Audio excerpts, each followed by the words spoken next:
आज के टाइम में एआई को ऐसे दिखा रहे हैं जैसे AI is the only future जो दुनिया बदलने वाला है। It's the first technology that has no limit. और इसकी वजह से कंपनीज जो एआई टेक्नोलॉजी पे काम कर रही है उनकी वैल्यूएशन स्काई हाई है। लेकिन आप सोच रहे होंगे कि हमें क्या अगर कंपनीज की वैल्यूएशन स्काई हाई है, अगर आप टेक से रिलेटेड भी नहीं है, अगर आप डायरेक्ट इन्वेस्टर्स भी नहीं है इन कंपनीज में, तो भी ये इन्फॉर्मेशन आपके लिए ज़रूरी है। क्योंकि डायरेक्टली और इनडायरेक्टली आपका पैसा, आपकी जॉब भी इम्पैक्ट हो सकती है जब ये बबल बर्स्ट होगा। S&P 500 जिसमें यूएस की 500 बड़ी कंपनीज की परफॉर्मेंस ट्रैक की जाती है, उसमें से टॉप 7 कंपनीज का नाम है Apple, Microsoft, Nvidia, amazon, alphabet, Meta, Tesla. ये 7 कंपनीज टेक रिलेटेड है जो 30 के करीब का वेट होल्ड करती है S&P 500 में। कल को अगर ये 7 टेक कंपनीज अपनी वैल्यूएशन के हिसाब से परफॉर्म नहीं करती या एआई बबल बर्स्ट होता है तो मार्केट नीचे आ जाएगी। अगर यूएस मार्केट नीचे जाएगी तो उसका असर निफ्टी और सेंसेक्स पे भी देखने को मिलेगा, इवन जॉब्स पे भी, क्योंकि आईटी सर्विसेज का बहुत बिजनेस यूएस कंपनीज से आता है। लेकिन क्या इन कंपनीज की एआई के नाम पे वैल्यूएशन जस्टिफाइड है या हम सिर्फ एआई बबल में है?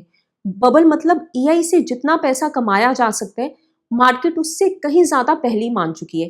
एक्सपेक्टेशंस रियलिटी से ज्यादा हो गई है। वैल्यूएशन का मतलब ये नहीं कि आज कंपनी के पास कितना पैसा है। वैल्यूएशन का मतलब होता है कि कंपनी की कीमत डिसाइड की जाती है उसका फ्यूचर प्रिडिक्ट करके। मार्केट को लग रहा है कंपनी फ्यूचर में अच्छा परफॉर्म करेगी, ज्यादा लोग शेयर खरीदते हैं, शेयर प्राइस बढ़ता है और कंपनी की वैल्यूएशन इंक्रीज हो जाती है। अकेली कंपनी एनवीडिया की वैल्यूएशन 4.8 ट्रिलियन के आसपास है, जितनी इंडिया की जीडीपी भी नहीं है। वैल्यूएशन का फॉर्मूला होता है share price multiply by total outstanding share.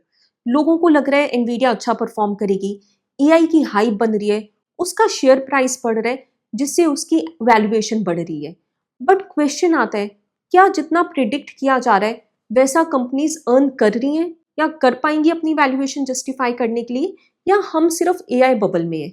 It looks like we are in a AI bubble, क्योंकि रियलिटी में ऐसा लग रहा है money within the same ecosystem ही सर्कुलेट कर रहा है। ये साइकिल काफी वायरल हुई है नेट पे, इसको सिंपल वे में समझते हैं। एनवीडिया मोस्ट वैल्यूएबल कंपनी है वर्ल्ड की जो जीपीयूज प्रोवाइड करती है एआई को रन करने के लिए। मतलब एनवीडिया के पास वो इंजन है जो एआई रन करने के लिए चाहिए होता है, इसलिए इसको सेंटर में रखा गया है। Nvidia OpenAI company that build ChatGPT में $100 बिलियन की इन्वेस्टमेंट करती है to build AI stuff. OpenAI को लग रहा है दैट एआई की वजह से उनको कॉन्ट्रैक्ट्स मिल रहे हैं and they are making money.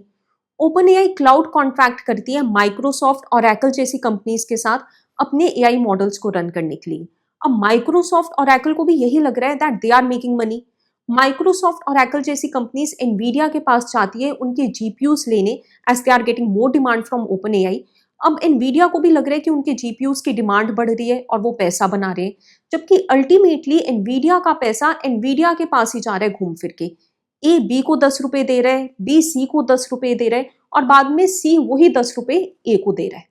आज हम सब कहीं ना कहीं एआई का यूज करते हैं अपने काम में, बट इलॉन मस्क ने ये तक कह दिया है कि एआई की वजह से जॉब करना ऑप्शनल हो जाएगा फ्यूचर में। My prediction is that work will be optional. Optional. अगर एआई उतना इंपॉर्टेंट नहीं बना जितना उसको बताया या दिखाया जा रहा है तो ये बबल बर्स्ट हो सकता है। ओपन एआई ने 2025 में अप्रॉक्सीमेटली $12 बिलियन का एनुअल रेवेन्यू क्लेम किया है। ओपन एआई उतना पैसा कमा नहीं रही जितना स्पेंड करी है, और उसका एक रीजन ये भी है कि ओपन एआई चैट जीपीटी को फ्री में यूज करने देती है। ओपन एआई के बिजनेस मॉडल का पार्ट है कि जब लोगों को आदत हो जाएगी तब वो हेविली चार्ज करके पैसा कमा लेगी। बूम चैट जीपीटी से स्टार्ट हुआ था, लेकिन कंपटीशन में अब बाकी प्लेयर्स भी अपने टूल्स लेकर आ गए। क्या ओपन एआई उतना पैसा कमा पाएगी जितना सोचा उसने? 2025 में maximum generative AI projects feed हुए, क्योंकि चैट जीपीटी के बूम से सब बिजनेस कंपनीज ने सोचा कि हम भी एआई चैटबॉट्स का यूज करेंगे अपने बिजनेस में। बिन सोचे कि क्यों जरूरत है एआई की, क्या एआई ऐसा ऐड करेगा या रिजॉल्व करेगा, कॉस्ट क्या होगी, प्रॉफिट होगा भी या नहीं। और जब कंपनीज को अपने रिजल्ट्स और मैथ्स क्लियर नहीं थे, स्पेंडिंग ज्यादा होने लगी, तो मैक्सिमम प्रोजेक्ट्स बंद या रोक दिए गए। एआई को रन करने के लिए चिप्स नहीं, डेटा सेंटर्स भी चाहिए होते हैं, जिसपे काफी कॉस्ट लगती है। प्रॉफिट तो बाद में होते हैं जब कस्टमर्स मिलते हैं। क्या दुनिया के बिजनेस और कंपनीज को इतने एआई प्रोजेक्ट्स की नीड होगी अपने काम को ऑटोमेट करने के लिए कि सब डेटा सेंटर्स अच्छे से यूटिलाइज्ड हो जाए? This also looks like that somewhere we are in a AI bubble. China भी रीजन हो सकता है यूएस के एआई बबल को बर्स्ट करने का, क्योंकि चाइना एक ऐसे मेटल की रिफाइनिंग करते हैं जो डेटा सेंटर्स की electricity, cooling system, server storage में यूज होता है, और वो मेटल है रेयर अर्थ। दुनिया में 85 to 95% रेयर अर्थ की रिफाइनिंग चाइना करता है। यूएस एआई रेस जीतने के चक्कर में एनवीडिया को उसकी एडवांस चिप सप्लाई नहीं करने देता चाइना को।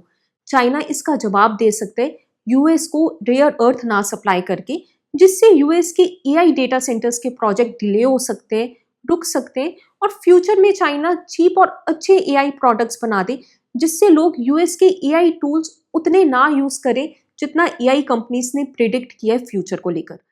दो it looks like we are in a AI bubble, लेकिन यूएस गवर्नमेंट पूरी कोशिश करेगी चीजें अपने फेवर में रखने की ताकि ये बबल बर्स्ट ना हो। यूएस गवर्नमेंट को मालूम है कि उनकी इकोनॉमी की ग्रोथ के लिए इन कंपनीज की ग्रोथ कितनी इंपॉर्टेंट है। फ्यूचर में करेक्शन हो सकती है मार्केट में, तभी वॉरेन बफेट जैसे इन्वेस्टर्स 380 बिलियन कैश रिजर्व के साथ बैठे हैं। ये रिकॉर्ड हाई नंबर है यूएस हिस्ट्री में।